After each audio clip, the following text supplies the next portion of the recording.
pledge allegiance to the flag of the United States of America and to the republic for which it stands, one nation, under God, indivisible, with liberty and justice for all.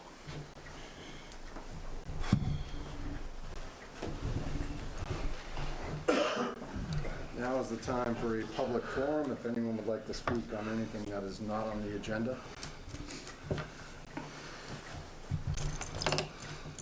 Hearing none.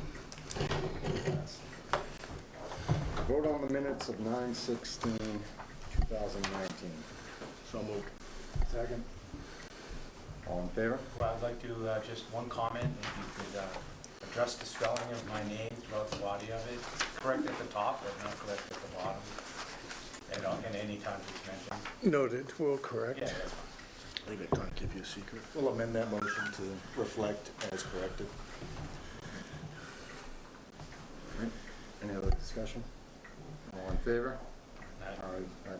That's what happens with voice recognition. Yeah, yeah. 16, I wasn't I get it. at that meeting. All right. One abstention. Got it. Due to the weather, we do have a couple people arriving late, so sorry for any delay. We are a few minutes delayed.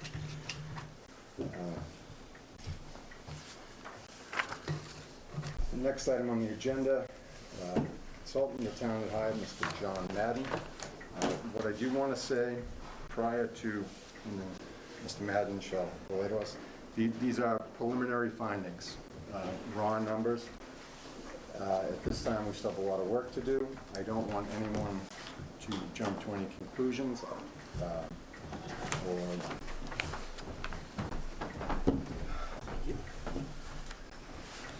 what is said today, like just stated, it's very simply preliminary results based on raw numbers. I'll just give these gentlemen a minute. There you go.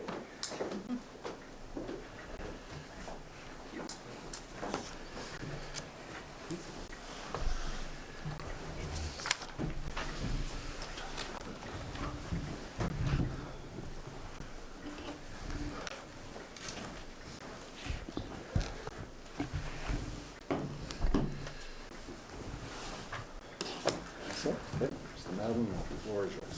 Okay. Good evening, everyone. First, I'd like to thank this committee for its patience.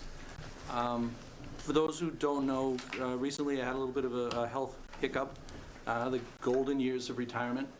I am on the mend and back at it. I do have a little bit of trouble with my voice, which makes my wife and kids very happy. But I have been able to pull together. I'd like to think of what I want to present to you tonight as a discovery. I've gone back with the help of Frank and the town accountant Ken. They have provided all kinds of information to me that's been very helpful in compiling information over the last 5 years and developing trends and see where we've been going revenue and expense wise. I will say that what jumped right out at me after compiling the expenditure histories is that the budget increases over the last 5 years. They're higher than I'm certainly used to. They're higher than I've seen, to the extent that at this time I just don't see that these increases are sustainable. If you look at them by function, the general government 5-year average has been about 2.25%, which is about in line with what other communities do. Public safety is just about 4.2%. It's pretty high. Education, 6.5%. Again, somewhat high. Public works is 3.3, and human services is 3.2, and culture and recreation is 3.3. These are relatively high percentages. You know, given the fact that revenues have basically, increases have come to a halt, most communities have budget increases that reflect that. Again, these are a little bit high. The current revenues over the last 5 years, local receipts are going up at about 2%, slightly less. And state aid at about 1.5%. When I look at 2021, the fiscal year coming up that you'll be getting to discuss shortly, given the revenue trends, given the 2.5 increases allowed by law, and average new growth, you're looking at new revenue next year about $1,073,000.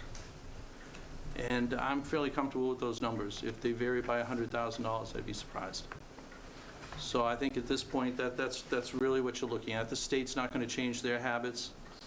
I did note that motor vehicle excise from 18 to 19 went down.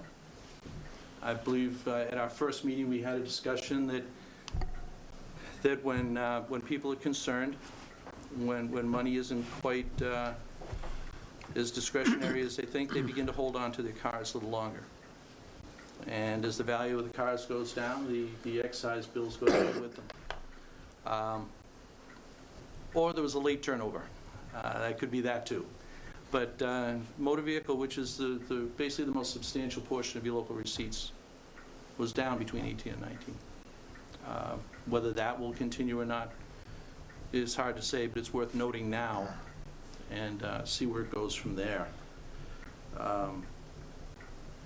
I think that having reviewed the budget increases, it's no surprise, but that some of the ramifications of the increases over the last 5 years will be felt in the subsequent fiscal year of '21. The Plymouth County retirement assessment has gone up over 10% for the town of Whitman. And if you understand the funding in the retirement system, I look at it as a three-legged stool. You have the employee share, which is set by statute. I believe the newest employees are 9%ers plus 2%. I know some people that are 5%. They've been around a long time. But then you have investment income on the part of the agency, the association, and everybody's doing quite well. Most retirement systems are seeing great returns on their investments.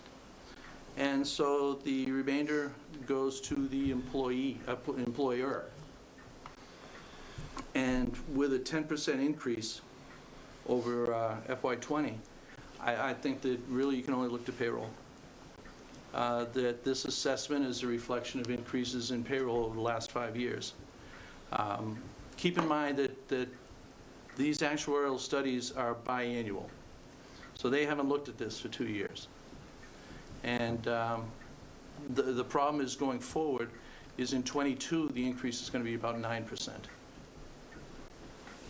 So, again... And we know that now. Yeah, that's carved in stone. That's carved in stone. The actuarial study for Plymouth County Retirement is on their website. Sherman Actuarial Associates, who I'm familiar with, they're very good. The report is out there, and there's a page dedicated to each community or housing authority. So if you wanted to see how you compared to other communities that fall in that retirement system, they're out there too. It's a pretty interesting report. But again, this is a reflection. The employees are set. The retirement systems are doing very well in their investments. It basically points back to payroll. And that's pretty much what I believe is what's driving the 10% increase in the assessment. I don't believe that everything is lost here. It's not all bad news. It's again, Whitman has been at this for a long time. Well, it's been at it for centuries. Okay, and you guys have been doing just fine. But I think that at this point, given the levy that you have, the potential for increased revenues, which are minimal, that going forward, and what I will be looking at is simply discipline in budgeting. Really, many communities I've seen, and some are better than others. Some have revenues. I've been in a couple of communities that have the pot revenue coming in. Oh boy, are they having a time of their lives with that. Good for them. But eventually they'll hit a ceiling there too, and they'll run into where you are now, is simply limited revenue increases. Most communities, again, are running around 2.5%, with 4, maybe a couple of them at 5% for education. I think that it's not a recommendation, but I think that is something that you need to look toward going forward. You have to look at what's driving these 3 and 4% increases, and understand that that the town can't continue to do whatever it is that's pushing it above 2%, whether it's staffing, whether it's looking at group purchasing. I know a community that I was in prior to this, simple stuff, low-hanging fruit. I happened to be driving around town and noticed that each building has its own dumpster, okay? And they were all different vendors. The library might have BFI, the DPW might have A+, that sort of thing. To look internally to see if things can be done more efficiently. I believe that that's probably done all the time, but looking at what you have ahead of you, I think you have to scrutinize it even more. I think that there might be potential for levy expansion. We can look at that, and we will. But right now, I think that, for lack of a better term, past sins may be catching up with you, and that I think overall discipline is what we have to start looking at. We have to reel in some of the budgets and recognize that it's not a have everything you want or wish you could have. I'll take any questions. Again, it's interim. I've gotten through the discovery portion of it, and now it's starting to look at where we go forward. Hey, John Galvin. Oh, hi, John. The new growth, have you had a chance to look at that? We had going in our budgeting for town meeting, we were looking at an estimate of like $340,000 for new growth. Mm-hmm. And it actually came in significantly less, which, it's a crapshoot. But it seems like there's just so much building going on around here. And for us to come in significantly lower than last year, which we were at 345 or something like that, I'm just curious, what are other towns doing? I mean, we have a contractor that does all the assessments for us, Patriot Properties, and it just seems like with all that's going on, that, I know timing is everything in that, but have you had a chance to look at that, or is that something you look at? Not at this point, but absolutely, because it was a little bit of surprise that it came in as low as it did, given the estimates. But it wasn't far off the 5-year average. No. I guess the question is what type. We'd have to look at what type of new growth is it. Is it warehouses? Is it 5-bedroom extravagant marble floored colonials? I don't know. It would involve. It would take some time, and that's worth absolutely looking into, to drill down a little bit to see what is the new growth that's coming into town. I mean, it seems like that's, aside from an override, which is why we're here, it seems like that's something that our town is getting a lot of new building going around. You drive up 18, you see a couple. You drive out 27, you see a lot. Condos, they're honestly, a lot of the new neighborhoods going in are, $500,000 houses. So that's going to drive up our property value a lot, I would think, eventually at some point, but it just seems like it hasn't gotten there yet. Sure, and a lot of it, I think you mentioned timing. At what percentage of completion was it as of June 30th? Is it on the books? Again, what type of new growth is it? Is it industrial, commercial? I mean, is it hollowed out warehouses? Is it colonials? Yeah, at least from what I'm seeing, a lot of condominiums and a lot of, relatively nice houses. Certainly above average housing, if not significantly above average housing in Whitman, so to speak. Okay. I think a lot has to do with timing, John, because I think a lot of what we're seeing building right now, not on the books yet. With the exception of Paradise, which is fully in the books now. and maybe Steve's development up off of Harvard Street, which is on the books. I don't think there's a lot. Well, the other thing you have to remember is when I'm building from zero, we're building from a base. Right. So when you have the $300,000 house, your growth may be based on the $200,000 cost of construction as opposed to the land which is already being taxed. Right. So But that, now, isn't know- there some, if the property, so say the neighborhood down near Auburnville down there that's being put in, he's got a lot done down there. Is there a significant amount of that should have been in the books being partially built? I mean, it's not just 0 to 100, is it? Isn't there somewhere in The development between? across from the skating rink? No, the one that he's putting down there in Hog Memorial. The one that's going in Hog Yeah, Memorial. but is I like don't 30. think any of those are Not done maybe yet. one house in the books, that's about it. Yeah. If that.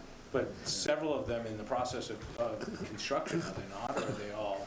There's probably 5 or 6 in the process of construction, but there's no buyer, so there's no tax bill on it. Right? Is that the What's, best way to put it? what's there as of June 30th is estimated, but if all you have as of June 30th is a foundation, Right. you're not going to see growth.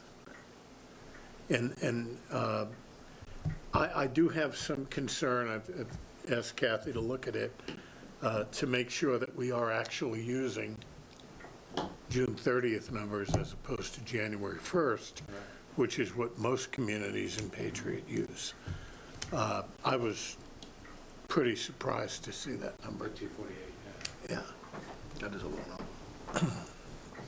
I am going to be making appointments to meet with department heads over the next couple of weeks, and certainly I'll meet with the assessor and inspectional services too, to see, when their building permits are coming in, what does that look like with regard to valuation?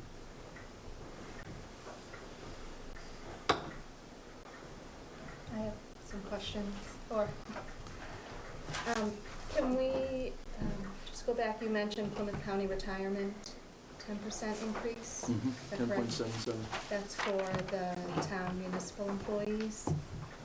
It would be all employees, Including town and retired school, school before town and school who are regionalization. not members of the teachers' retirement. So the school, it would be a small percentage, but the school would have clerical union members, custodians, and those who would be members of Plymouth County, not the Mass teachers. Okay, Prior to regionalization, so we're still carrying, they're retired, but we're still carrying them. okay, right. But as far as the current education piece of, I guess what I'm trying to say is our teachers at Whitman-Hanson Regional School District, their retirement right now is not in the municipal Correct. budget, No, they're general government retirement piece. Correct. They're Mass teachers, this is different. Right, and that retirement piece for the current teachers at Whitman-Hanson Regional School District comes out of the operating budget line item Correct. for the town.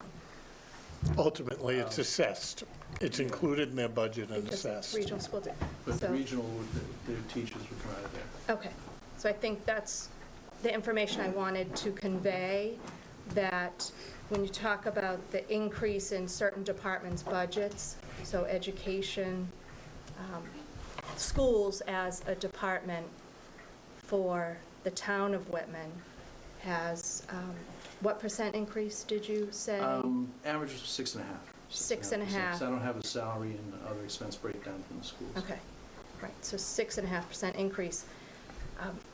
I know that the piece of the operating budget amount for the regional school district includes 17% of that is for retirement costs for teachers right now. So I think the information I'm trying to communicate is that about $9 million out of that 6% increase for education is related to retirement increases for the school teachers and school employees. So basically, So- you've run into the same issue that is reflected in the Plymouth County retirement assessment, and that growing salaries or growing staff eventually comes back to roost in the form of 17% of your budget going toward the retirement planning for those teachers and those retired teachers.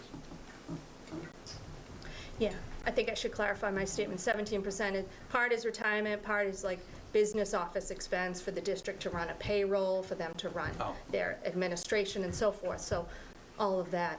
So I like to make sure the 6.5% isn't just, education. Rolled into that whole number The is their own, is the 6.5% teacher's is- retirement, yeah. The 6.5% is the budget voted on behalf of the town of Whitman to fund the regional school system. Right. To all Okay. schools. Okay. Yeah. It Yeah, all includes, schools, salaries, other expenses. it includes South Shore And and Go Tech capital. and, And, yeah, Mhm. Norfolk Aggie. okay. Can I ask another question too? You mentioned 1.5% state aid is the general increase? Yeah, That's the over about the last 5 years. municipal aid. Let me do that. That would be the cherry sheet Yeah, Yeah. cherry sheet. revenues. Okay. For the year over year, 19 and 20, not just the education, but the state aid went up about 2.9%. So, that particular, but trending wise, it was lower. Okay. Yeah, I know the Chapter 70 state aid for schools is less than 1%, so it's just a little different. It is, Correct. over the last 5 years, it's averaged 0.59% increases. Yeah. So, the state is not throwing around money. Coming out of 2018, they were bragging about, they reached all their benchmarks, they exceeded all their benchmarks. And they not only had enough to fill their rainy day fund, which is just the worst description for a stabilization fund that you can have. It makes it sound like it truly is. It's raining out, let's go out to dinner someplace. No, it's not how it works. But after saying all that, they didn't hand out a whole lot of money. And they continued to do that in 2020. And they truly didn't meet all their benchmarks because there are unfunded mandates within school districts. Yeah, So, sure. Yeah. Within school districts and outside of them, too. yeah. So, they threw quite a bit of money toward the MBTA. They have the money. It's just not coming back to the cities and towns. You mentioned other towns are at around 5% for education. That's on the high side. Yeah. That's on the high side. Do you make any reference to other towns with other departments? I didn't- The percentage, because you're saying other towns are at 5% education. I've seen, a community I was in recently was, I believe, 2.6% increase. I know one of the communities the one that I retired from, they were looking at going to 4%. No, but I mean, Looking at increasing. are other town departments and how they compare to other towns? Public safety, DPW, Well, again, and so public forth? safety, almost 4.2%, I think that's high. Okay. I think that's high. It's just, again, what I've seen, and things happen. Departments get neglected over time, and there's that hit. Populations grow. I understand that in certain sectors. You see something that's happening is that the population is aging. And you see increases in the Council on Aging budgets. They become a home away from home and a lifeline for, like I said, an increasing population. You're looking at, I think in the next few years, over 55% of the population being seniors. And, yeah, I get a couple more, and yep, we're there. I'm going to try out that Meals on Wheels. No, but, so you do see certain pops in sectors, depending on what's going on.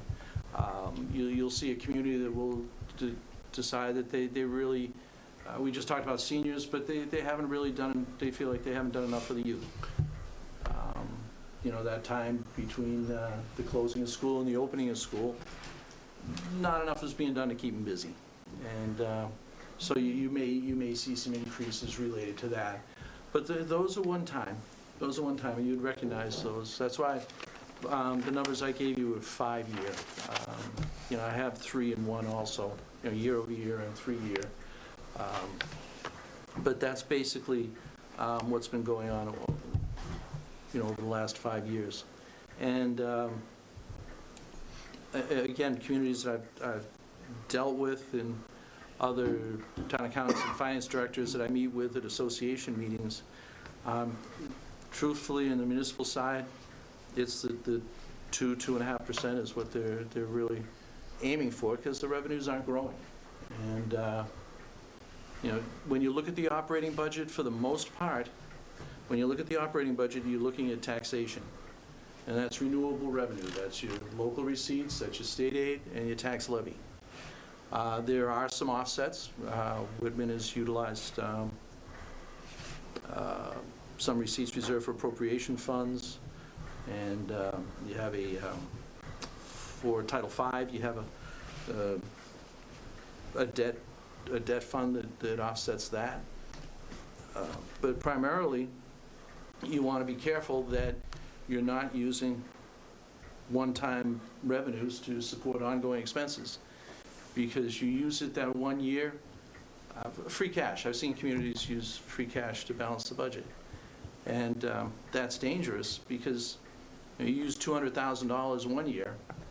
Not only is that $200,000 not available the next year, but that $200,000 is probably $220,000 the subsequent year. And it's gone. So you really, really have to be cognizant of that relationship between ongoing revenues and ongoing expenses.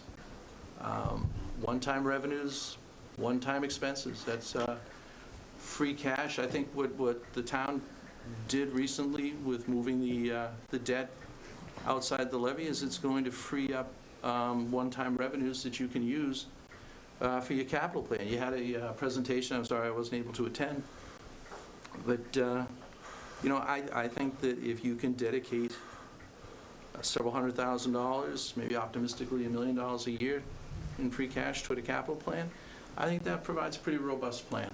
I really do. For a community this size, I think that that would put you in good stead. The town leases a lot of equipment. I can see areas where that may be necessary, but I'm not sure that I agree with that, to the extent that I would rather purchase the equipment. I'd rather pay $30,000 for a $30,000 truck than $35,000 for a $30,000 truck. And you prioritize and you recognize what's important with regard to equipment, and you pay down until you're done. And what's left hopefully goes on next year and rises higher in priority.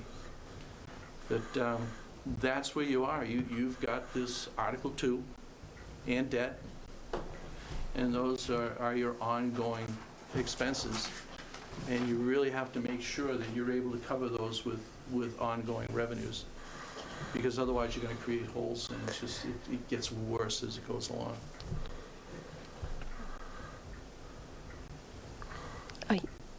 I have a quick question. It's about new growth. If we see a building in November of 2018 that has its occupants permit that's been sold, when should we reasonably see that on our new growth? New growth is calculated from up to June 30th of the fiscal year. So we should see that in 2019, correct? It's done in, You said it was November 18, it was complete, and occupancy permit? it was sold, complete, everything in 2018. On the surface, You'd see it in 2020. It would go on the books as growth in the new growth year for 2019. Okay. There's a lag there. and then it would appear on the It's 2020 recognized recap. in June 30th, 2019 for June 20th income. Okay. And it wouldn't be growth in 2018 No. also, even during No, construction it's not stages? recognized. Isn't new growth technically the fiscal year prior? So it would be. So we could anything handle the between expense. July 1, 18 to June Yes, 30, 19 would go into our new growth numbers for 20. 20. Right, for 20, because that's when it's going to appear. What happens is the assessor collects all the information as of June 30th in this particular, if we were talking about the current fiscal year we're in right now, it would be June of 19. Right. And she works with the values and sales. That goes to the Department of Revenue. And then and only then, in my mind, is new growth reportable. We can estimate it. We can look at 5 years and say, well, gee, you know, we've collected $350,000 a year in new growth, so we think this year is going to be $350,000. Or we can drive around town and say, whole new industrial park, that's going to be a fortune. And but the fact of the matter is, until the Department of Revenue certifies new growth, there is no new growth. Basically, that's what it comes down to. And between the assessor and the Department of Revenue, and percentages of completion and issuances of occupancy permits, sales, and tax rate, that's how they determine the new growth. Is there any I have advantage- Newton tail blizzard too, but Is there any advantage to assessing more than once a year? I don't know that you can do that. You can't. No, you can't. You have to have an assessment window that runs either January 1st. Yeah, and it wouldn't really help you because it's really germane to the tax rate setting process, Right. which you do once a year. All right. So, you know, you can go out and review properties, That's and you kinda can what I value them, mean. but you're collecting them, but nothing can happen. You can't We're add new working growth in towards the middle the of the coming year. year. So, I mean, when Patriot Properties goes out in, you know, in September or whenever they go out, I think it was actually earlier this year. So they're looking at property in September and estimating where it was on June 30th? I mean, how does that work? I mean, that's kind of, I guess my point is, how are we really getting a honest evaluation of construction being completed when it's a June 30th, I mean, it seems like there's a lot of guesstimating going on, and, well, geez, 2 months ago, where were they? You know, I mean, if we were to evaluate something in May, instead of, we're gonna get a better idea of where it was then. Yeah, I mean, I don't know. And personally, I don't know how Patriot Properties does evaluations, so I don't know what their process is on that. The assessor would be more familiar with that than I would.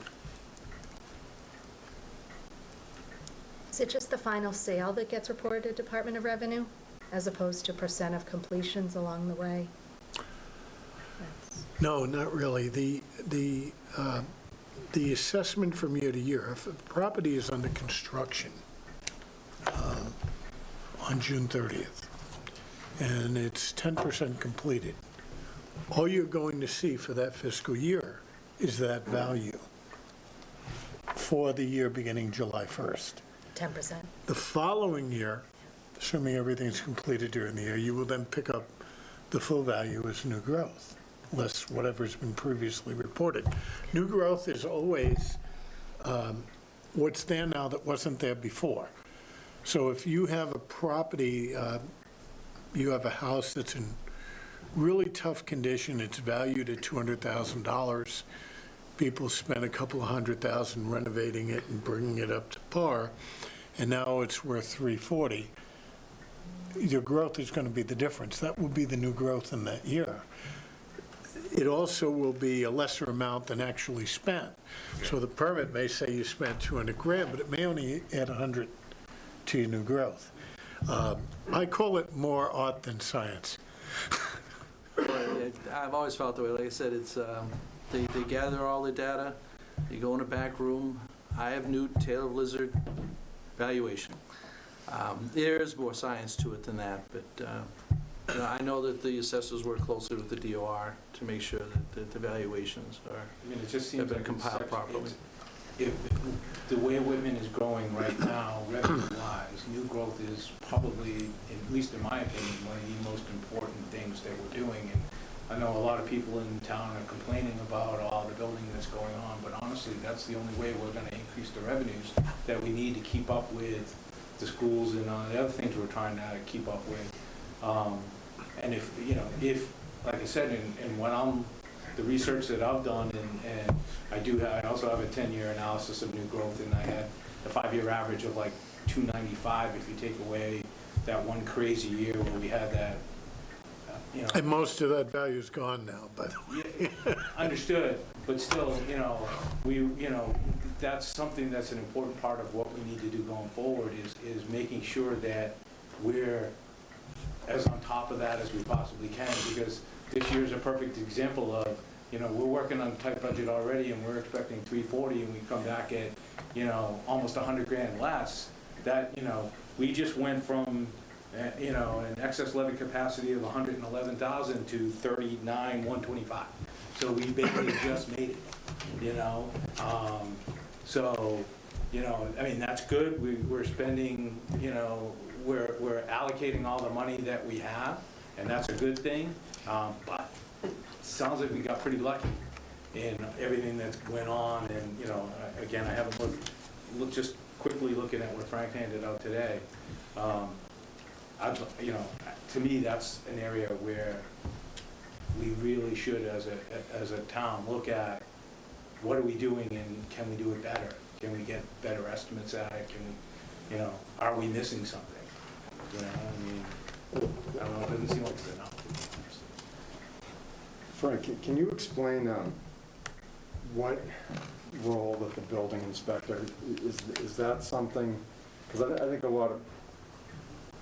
some people are confused that, so if we get to a certain point in the construction that, yes, that should be, what role is he playing that when he goes out, he signs off on X percentage that they're ready to, are we seeing new growth at that point?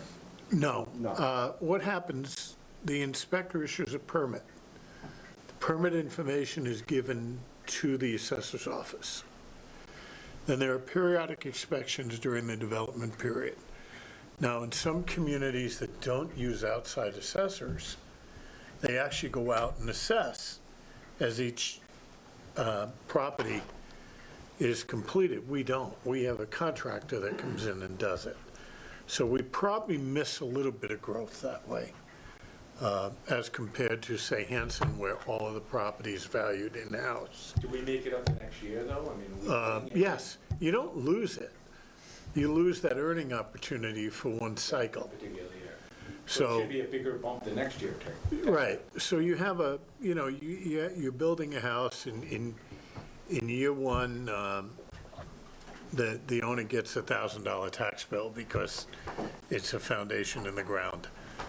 During that year, they do more work, it's half done. You don't necessarily see half the value at that point because they make an estimate of what the June 30th number will be. The following year is when you see the big hike in the. Who pays that tax bill during construction? The owner, whoever owns the property. So whoever's owning the property and doing the construction at that time, so say it's Mr. Rosen or Mr. Egan Yes. at the time, so they're the ones that have to pay that tax bill for Yes. that year? So in July, an estimated bill is sent July 1st. And we're quarterly, so in July, we send two bills. We send two tariffs.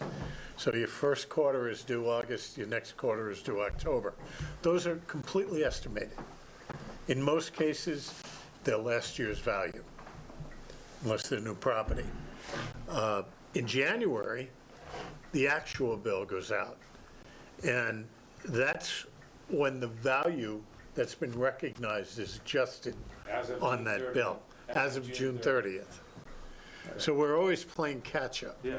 So in essence, Patriot Properties could have went down and done the Hog Memorial area on June 20th. I don't know when they Steve, go. You don't know. That developer could have started June 22nd. Right. They're not Yeah. going They're not back. gonna see it, right. They're not going back to that area. Right. Right, you go see it once. Right, they pick it back up. You know, but when do they go? Do they go in June or do they go in I August or think they September. do. Now, what'll happen is our assessor will go out and make an estimate of value when the CO's issued, when it's complete. But that isn't, we can't change the taxable value mid-year. It doesn't change until the next July 1st. I thought the assessor said that two properties doesn't go out until after July 1st. Correct. Because that's when the fiscal year contract is in place. Typically, they're out between July and November is when they're out doing Dates out. the assessments. But again, Now, it's in after- between that, after after that time, Right, they come after that period, whether it's a day after, or even probably after they, because I think they break it up in the sections of the town, don't they? Frank? Yeah, they do. I've seen that, Yeah, that you they, would think it- east, west.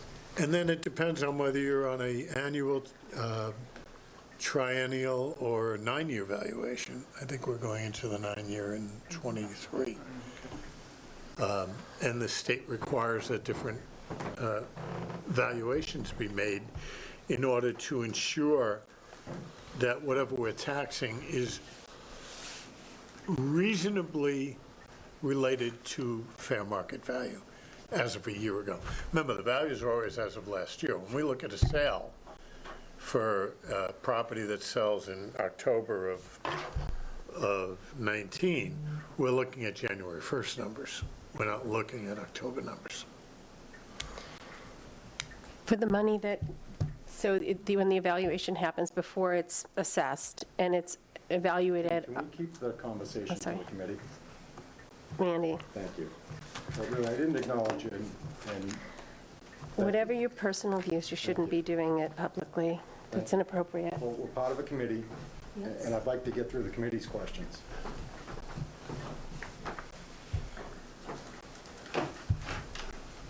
Anybody else?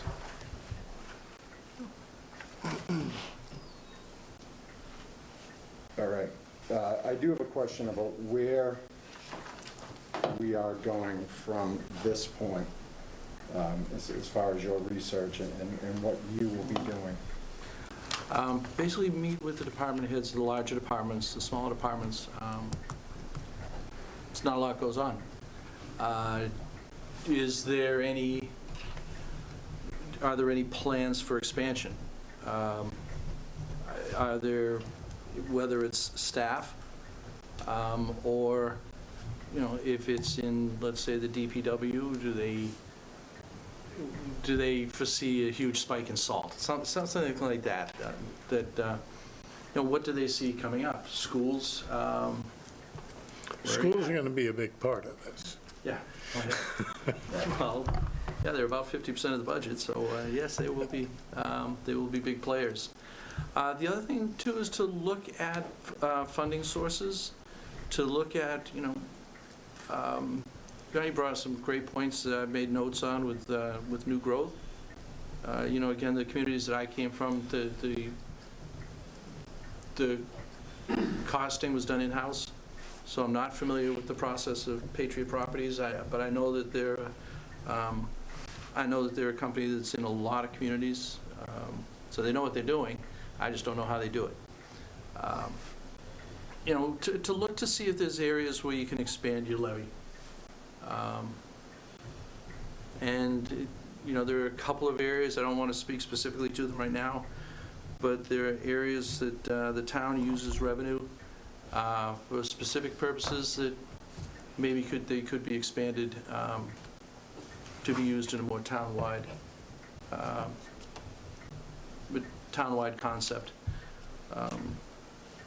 Want to take a look at the Water Enterprise Fund. Well, they're not really part of the scope of how do we make general government run. It'll be worth taking a look at their operation, their indirect costs, to make sure that we're collecting everything that we need to. It doesn't hurt for a second set of eyes to take a look at that and review it periodically. Leasing. Again, I did note in the last town meeting that you've got several leases that you're right about in the middle of. I think I saw a couple of large. We're 3 out of 5, 3 of 5 years. So you're in there. Technically, you could walk away, but boy, would people be mad at you. So, Can we buy out a lease? I mean, could we? Well, I just know that the leases exist. for the value on the books, I think yes. the Collins Center addressed that in their capital plan, though. is to Yes, get out they of the did. leases and- We have, we pretty much hasn't been presented to the board as an item for discussion yet, but certainly the Board of Selectmen was present at that meeting, and it was pretty clear to me that they strongly recommend that we not lease purchase items. If they're large enough to buy and borrow, then we use debt, short and long-term debt. But if we're buying vehicles, if we're going to spend $52,000 or $55,000 on the vehicle, buy it. If you can't buy two that year, buy one and ramp up for the next year. Don't lease purchase for 3 years, because you're always catching up.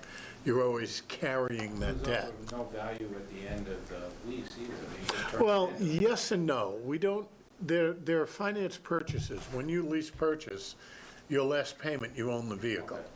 However, the 3-year leases are intended to recognize that that vehicle, for the purpose for which it's purchased, has a 3-year life cycle. You run a cruiser for 3 years, you're going to want to be softer on it after that, because it's not going to hold up. So that's when you deploy vehicles. We might take a cruiser, make it a detective's car because they don't run it as much, or make it off-shift cars, because it still has life in it.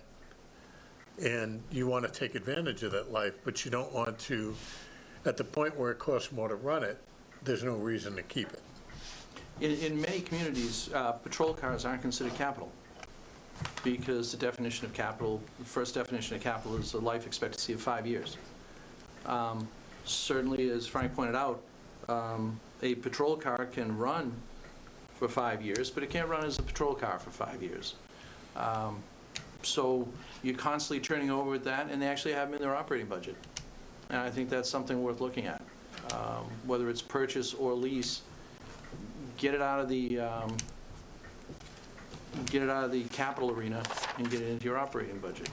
Yeah. You know, you may put a chief's car in service for 5 years, because in 5 years, it's still going to operate reliably.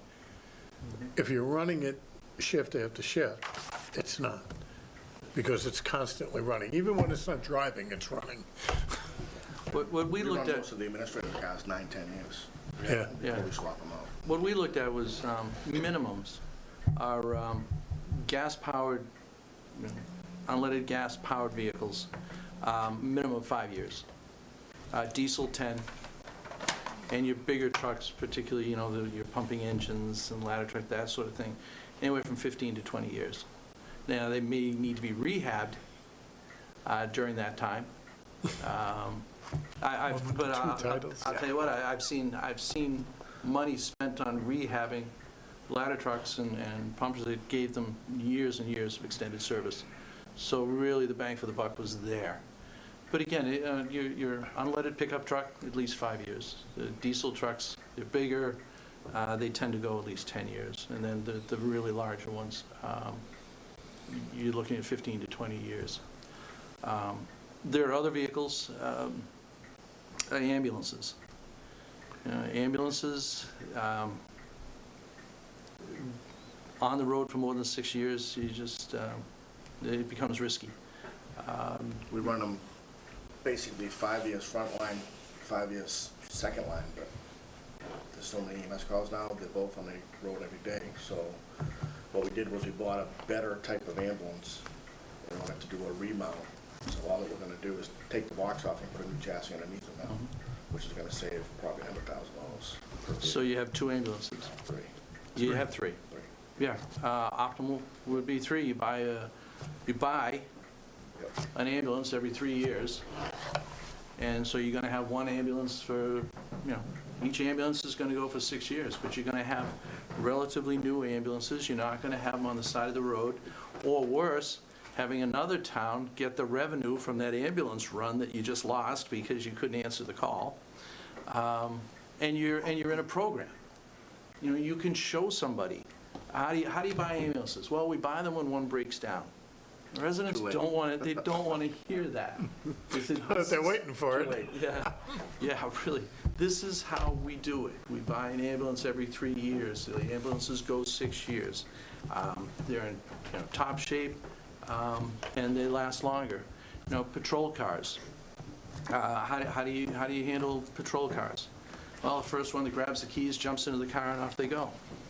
Well, studies have shown that if you assign a patrol person to a particular car, the car and the driver get used to each other, and that they last longer. So if I'm a patrolman and I come on a shift, I get the same car every time I go to work. And on my shift, if I have that day off, the car doesn't run. It stays there. So it's shown that it makes cars last longer. So that maybe you can, instead of replacing 3 patrol cars, replace 2. Maybe you can get that third and a half year out of it, just by how it's maintained and how they're driven. I thought that was fascinating, that the cars actually get used to how they're driven. So, there are areas there, I mentioned the dumpsters, but, there's all kinds of information out there on how to make things, go longer, and how to develop programs to replace your equipment so that you're not doing it as a knee-jerk reaction to something that you knew was going to happen, you just hoped it wouldn't. And those are the things to look at. Again, I started looking at articles voted at town meeting outside of the operating budget, and can we do them better? Because some of them are funded with levy. What we need to do is get the levy back up into the operating budget, because there you might be sacrificing an ongoing expense because you don't have the ongoing revenue, but you're using the revenue, that ongoing revenue, for basically what amounts to a one-time purchase. And it's so important if you get that concept: ongoing revenue, ongoing expenses. One-time revenue, one-time expenses. You don't leave yourself with a hole. And that's some of what I'm looking at too, is expanding levy available to the operating budget. As the operating budget is going to grow, what I'm looking at is, at some point, I suppose recommending that you slow the roll, that it can't grow as fast as it is, and make sure that your revenues, your ongoing revenues, are meeting the needs of the expenses. All right. Moving on, levy analysis, John, I know that's something you wanted to talk about. Do you think that was covered, or? I always like to talk. I don't know how much everybody wants to listen, though. I think we had a lot of information now. I mean, I don't know, maybe we want to get into Frank's information, what he handed out here, I don't know. When you see the red light, John. Yeah. No, I think, I'd be interested in seeing what Frank handed out here. Yeah, And- what I did today is, yesterday, John and I met with the accountant, and we semi-finalized our numbers for fiscal '20. We got the valuations in, and there, if you look at the first page of the recap sheet, stamped draft preliminary results, so no one can misunderstand this as a final document. We have valuation, we haven't broken it down into its tax rate component, but based on the estimates that we have here, we think our tax rate is going to be at 1584. It's a modest increase over last year. More importantly, we've identified what went into that calculation on the levy limit sheet, which is the third page. It reflects the math used to calculate the FY20 levy. It then includes the debt exclusion that was voted in June, because that's now part of that picture, which adjusted the maximum available levy, and that levy, of course, includes the estimated expenditures, or the estimate we used to balance this year in June. I'm happy to say I 100% agree with this sheet, so Yeah. we're So- on the same page. So what we come out with is $27,200,000. Well, John used a good expression in terms of what that levy limit is. It's a hard stop, but it's in the middle of the process. There's money that comes in on local receipts and other expenditures that become part of that total budget. But the levy itself is based on what's taxable there. I think that it's significant that we came within $40,000 of what we expect to see as the certified number when we set our tax rate. We will be holding a classification hearing probably in our second meeting in November to establish what factor we will use. Factor being, if it's a factor of 1, everybody pays the same rate. If we choose to set a higher commercial rate, then it reduces the residential rate and the factor changes. Unfortunately, with the limited amount of commercial property we have, for every dime we save on the residential rate, the commercial rate will go up about $1.40. So what little business we have will quickly leave the town. So I'm hoping that we keep that in mind. I wanted to compare that to what our original estimates were, and they're pretty consistent, because what I also included, and with due respect to John, I moved the 350,000 down on the worksheet. So we estimated pretty well, and we came in almost right on that estimate. Unfortunately, that estimate included more growth than we actually received, but we did have that cushion. I believe that our free cash will be certified within the next week, and it will be certified at approximately $1.9 million. What we have picked up is cash from real estate sales that have occurred over a long period of time that have been carried on the books but never allocated. So that has been moved to free cash so that the funds can be recognized and used. I expect that a significant part of that free cash is going to end up in our reserves.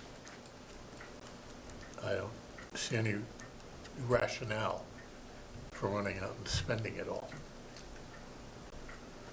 We're going to introduce a capital plan. We've got a lot of work to do on that. And then we've got to present it to the voters in such a way that the voters accept it. It's still my thought that if we establish an appropriate capital plan, it will include a levy increase or an override to fund capital.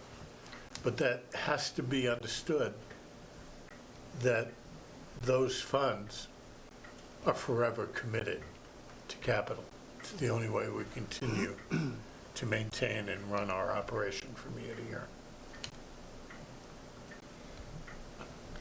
I have a question, sorry. You said that free cash is projected to be certified at $1.9 million? Correct. At $1,900,000? Yes, Okay, just clarifying the $9 or 90. there's a difference. Yeah, A little bit. Rounding. I guess this, my question, just doubling back to something Mr. Madden had said. Obviously, we've done it before in tough situations,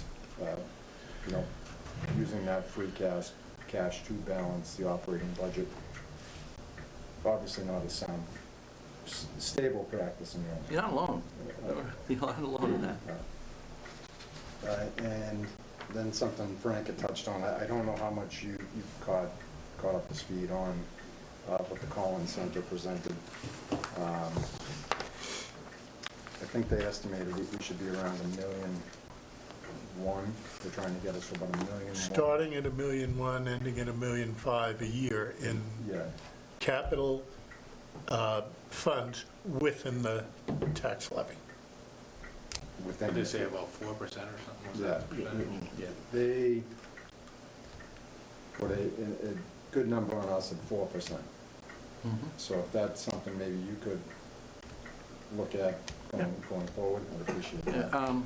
Yeah, I shipped all of that You stuff did. to Yeah. John Three yesterday. emails, three emails. I will take a look at it because, I mean, the expense side of it, was that provided by the town? I mean, they came up with 1.1 to 1.5 million to purchase To, or replace what? To project over 5 years capital requests that are in the queue. Okay, So you'll see a list with, I think, 134 possible capital expenditures, some of which have already been made, and a prioritization of where those sit. Excluded from that are, for example, I suspect next Tuesday, when the selectmen meet with the Board of Public Works, they're going to request that we call for a special town meeting to provide funding for the design and permitting for a new sewer force main. That would not be taxpayer funded, that would be coming out of the enterprise fund. So my guess, just off the wall guess, is $1 million out of the 4.9 million in retained earnings will be committed for that purpose. Ultimately, there will be a debt issue associated with building that main, and it's estimated right now at $8.3 million.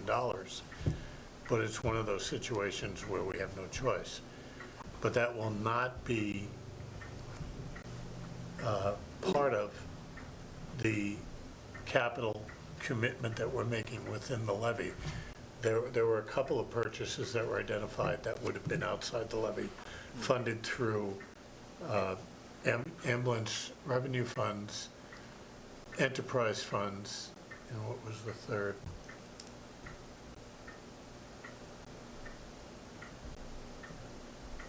Drawing a blank. Is it the Chapter 90 money? Chapter 90, thank you. So those are also capital, but they're a different funding source. And I haven't, honestly, I haven't fully embraced that worksheet yet. I sit down and it's spread out over 28 inches of my desk and trying to look at it, and it's actually going to be the responsibility of Dave and his crew to look at very shortly. And we're going to have to start putting those pieces together as part of a budget plan. And ultimately, all of this is going to have to be presented to the taxpayer at a town meeting. And it's going to be pretty comprehensive, so we need to be sure that it's also understandable.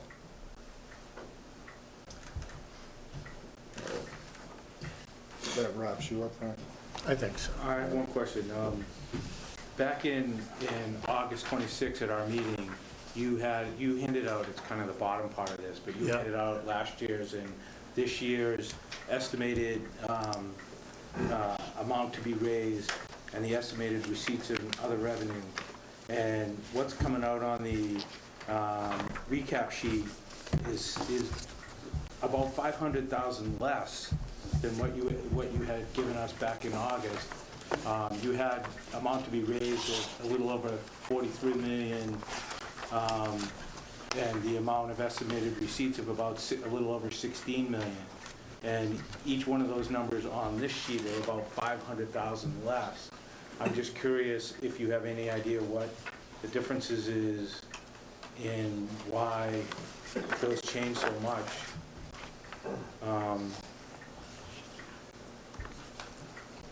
I was trying to figure it out, but without all the sub-schedules, the A1s and the A2s and the A4s, it's hard to see exactly. I mean, there's a big difference between last year on a number of issues. You know, we used a lot more money in, you know, from other accounts last year. My guess is some of that money was free cash that's not reflected in what we're doing here. There were expenditures that were made utilizing free cash. Well, the free cash was 850,000, which is what you had on this sheet here. So I'm just curious. Except that changed when we went back in June and did the debt exclusion, because we then identified other items for capital that were then funded using free cash. Right, for but the that number, schools. the number that you had in August 26 is the same as what's on the recap sheet for free cash, so I don't know, I mean, Yeah, John, I haven't actually looked at it. Yeah, that would be good. I'm just curious, because it ends up working out, because it comes out of both Well, you can't spend what you don't have. what we're spending Yeah. and what we're able to use for the, you know, other revenues, so it balances out. It certainly tightened the window of what was, you know, excess and where we're at, but I was just curious if you had an idea of what that was. But Not as we speak. All right, I would say if anyone has a question for, if they would like to see something addressed from Mr. Madden, now probably is the time to ask that question, so we can, because he'll probably be getting ready to, next time you arrive, it'll be a wrap-up, correct? Or pretty close to a wrap-up? Yeah, what I'd like to do is before anything is finalized, when I do make recommendations, to discuss them before, you know, like I said, with department heads and individuals who will be affected by them, probably before it goes into a report. Because, I mean, my intent here isn't to create waves, but I think it's probably a byproduct of why I'm here. But I'd like to keep them to a minimal, you know, no wake zone. And we'll take it from there, and then you'll get a final report with my recommendations in it, and just an overview of where I think Whitman's strengths are and where I think their weaknesses are. And then you guys can put it to good use, or use it to keep a window from rattling, or, you know, whatever you want to do. All right. But I can't say that'll be in the next couple of weeks, but we'll be pulling it together pretty shortly. We'll just, anything, any specific topics? No, wait till we meet. Okay. John, one of the things I'm going to be interested in is getting your feedback on the Collins plan and Okay. how to best implement it. Right. Working with all of the other items that we have in front of us right now. And I know we've talked about, you will be sitting down with the superintendent of schools at some point, and we can make that happen. Chairman, I have a question too. At the last meeting, which I wasn't able to attend, the Mars report, Mass Association of Regional Schools, was on the agenda. I don't know if that was passed out by hand or. It was passed if it out, and was- we're going to wait for the superintendent to come and give a full. Okay, I talked to Jeff about it, and we both agreed that he would be the best person to explain it. okay, yeah. I just want to make sure it Oh, yeah, sort yeah. of got included still, Oh, because, it's definitely going to get included. It really, obviously, right, his schedule right now is, understandable. Just wanted to make mention of Yeah. that. it definitely is Piece of on there. information. I'm pretty sure everyone got that copy. All right. Yeah. And there'll be more available if you need it. So I just felt he was, unless you want to do it, then I can put you on the agenda. No, I watched the Collins report too. I liked the information about the capital plan and them setting a target of 4%, 4.5% of capital funds coming out of the general fund. And that idea of hitting a target, of course, made me think of with the schools. We have a target share also that includes funding and so forth. It's written up in the Mars report. And I think it's an important piece of the education spending. And while increases may have looked a bit high, we're still not truly at a target share amount for education funding within our, Well, and town that's the budget. challenge Yeah. that we have to face and figure out how we're going to approach this. sure, Because sustainability is built around our ability to generate revenue sufficient to fund. Now, in a casual discussion with the superintendent this year, the number 3.2 million, sorry, 2 point, is it 3.2? 3.2, 2.3 million was offered as an expected increase, and if you, depending on how you divide that up, I'm not going to get into that right now either, it is going to exceed our estimated revenue growth. So that becomes an obvious challenge. So where do we go?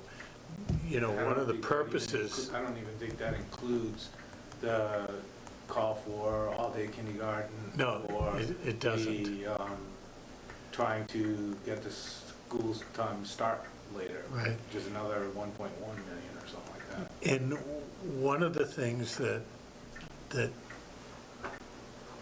we created this committee for was to evaluate our long-term needs and our ability to meet those needs. And the old word in the committee recognized that one solution could be an override, but an override solution only works if it's a fix rather than a temporary Band-Aid. Because certainly if we present a recommendation for an override and we built the justification for it and people understand and recognize what the needs are, you'll get that support, but you won't get it again next year. So it's got to resolve the issues. All right. When, timeframe wise, would you be comfortable coming back for either? It would be a few weeks, probably in November. Again, depending on meetings with the department heads. Getting a little more clarity on how the town handles its new growth. See where we're at with that. See if there are areas where we can expand the levy.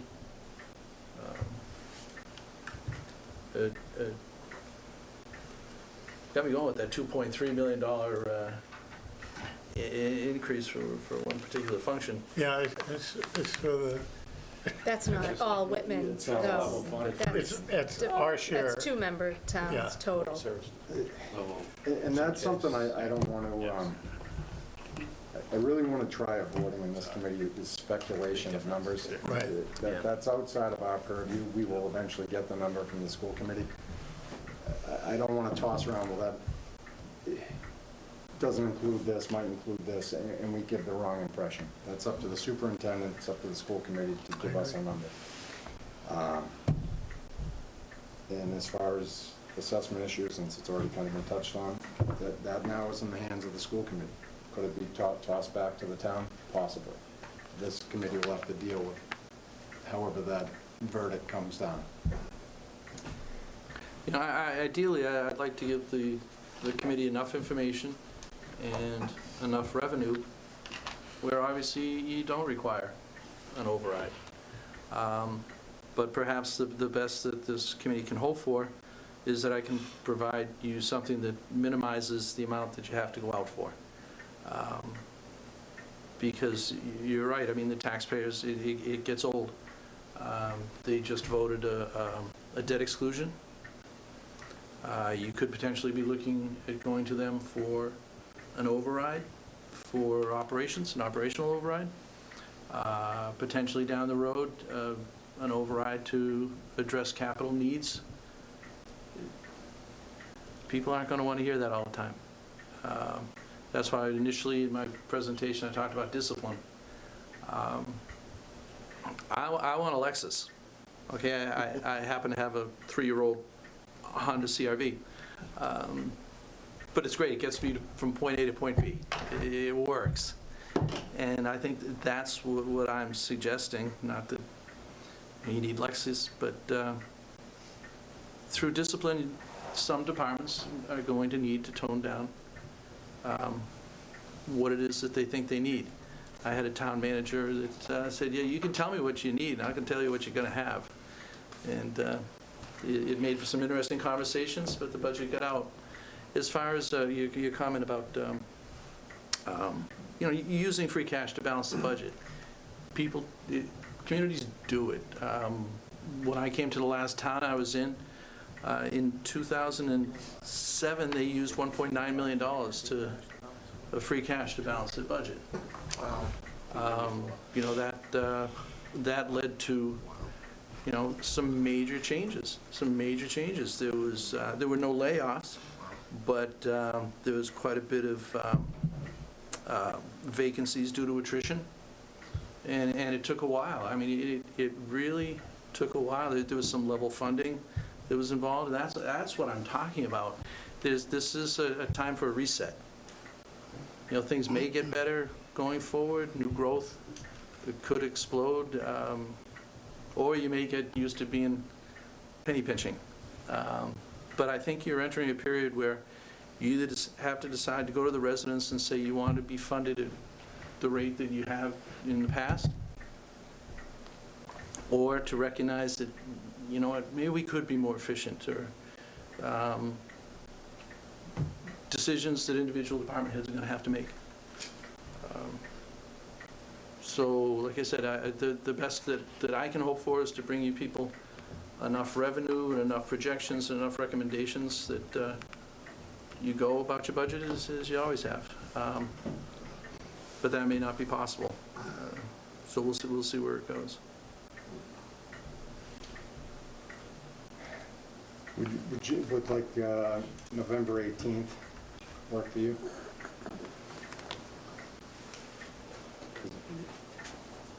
If we went back to Mondays.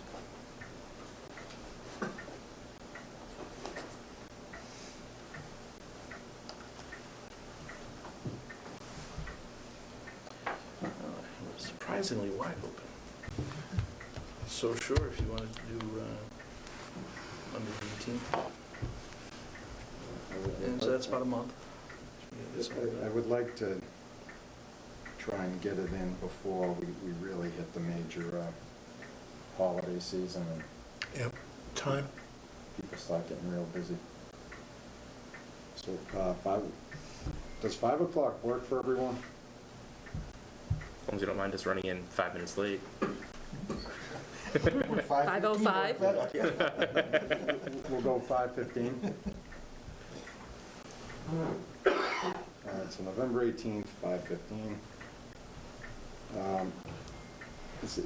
The only other thing I have, probably for this committee to really, we are gonna need some budgets, Frank. Well, what I will do is I'll consolidate what the Finance Committee collected on the 5-year draft, and we'll start putting together what people are submitting for this cycle. Now, what we're going to see are two things. We're going to see a budget from each department that requests what they need to operate, and if any of those reflect increases, what the justification is. And once we collect all of that and see what the net impact to our numbers are, then we can go back and say, gee, this is a great idea, but, or, yeah, we can fund this, no, we can't fund that. And that's really the only effective way to do it. I don't want to say to someone, don't submit something if we're going to find out midway through the year we're in violation of the state law because we didn't do something we were supposed to do. So I'm telling people, identify what you need, identify the reasons for the need, and then let that process be evaluated. And that's going to be a big part of what the Finance Committee is going to do over the next couple of months. The budgets will be coming both to the Selectmen's office and to the Finance Committee. In fact, Tuesday I'll be submitting our budget to be reviewed and sent to the Finance Committee. Lisa actually worked on putting that together. So